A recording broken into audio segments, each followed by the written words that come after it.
Donc en plateau, Ibrahim Traoré. Bonsoir Ibrahim Traoré. Bonsoir Amara. Avec vous donc le contenu de ce communiqué de l'état-major général des armées. Oui, l'état-major général des armées qui informe l'opinion nationale et internationale que les forces armées maliennes, FAMA, continuent de renforcer leur acquis opérationnel avec la recherche et la destruction des sanctuaires terroristes dans le cadre du plan Maliko et de l'opération Kélétigui. Et depuis le dernier communiqué hebdomadaire sur les opérations, en date du 4 juin 2022, les FAMA ont consolidé les succès tactiques avec des actions majeures contre des terroristes de plus en plus fébriles et menant des actions désespérées et des pressions sur les paisibles populations civiles.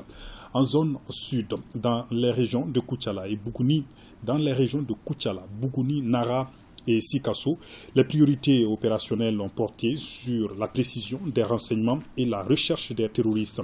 Une reconnaissance offensive dans les zones de Borom, Sebela et Toubakoro a fait un bilan de 8 suspects interpellés mis à la disposition de la prévôté. Des frappes aériennes ont ciblé ce samedi 11 juin 2022 des refuges terroristes dans la région de Nara et la zone du Baoulé dont l'exploitation est en cours.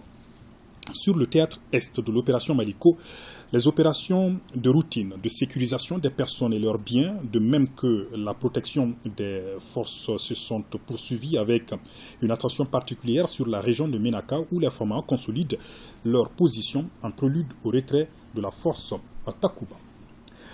Sur le théâtre centre de l'opération Maliko, sur la base de renseignements des actions aéroterrestres dans la région de Bandiagara, on fait le bilan suivant.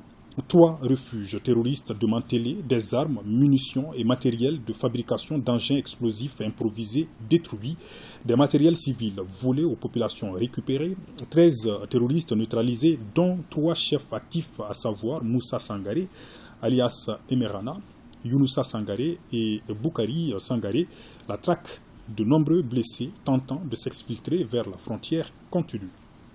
Dans la région de Douanza, 5 terroristes jalonnant une mission dans la zone de Serma ont été neutralisés et leurs armes et motos récupérées.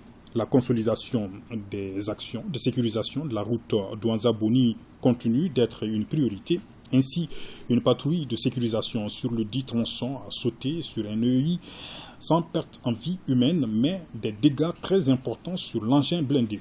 Les FAMA multiplieront les actions asymétriques contre les terroristes opérant dans la zone. Par ailleurs, en soutien aux populations, les FAMA ont transporté 20 tonnes de vivres et une quantité importante de médicaments à Mondoro, 35 tonnes de vivres à Farabougou, 60 sacs de riz paddy redistribués aux populations et représentant la zakat récupérée aux terroristes dans le cercle de Youarou. 32 têtes de moutons ont été récupérées aux terroristes dans le cercle de Massina et ont été remises à leurs propriétaires. L'état-major général des armées constate avec regret que les terroristes et leurs alliés en perte de vitesse et auteurs de répression et d'abus sur les populations civiles tentent sur les réseaux sociaux des manipulations visant à attribuer des exactions aux FAMA. L'état-major général des armées en appelle à la vigilance des populations et rappelle que le respect des droits de l'homme, de même que le droit international humanitaire, reste une priorité dans la conduite des opérations des forces armées maliennes. C'est donc tout ce qu'on pouvait retenir de ce communiqué de l'état-major général des armées à Mara Malé Diallo.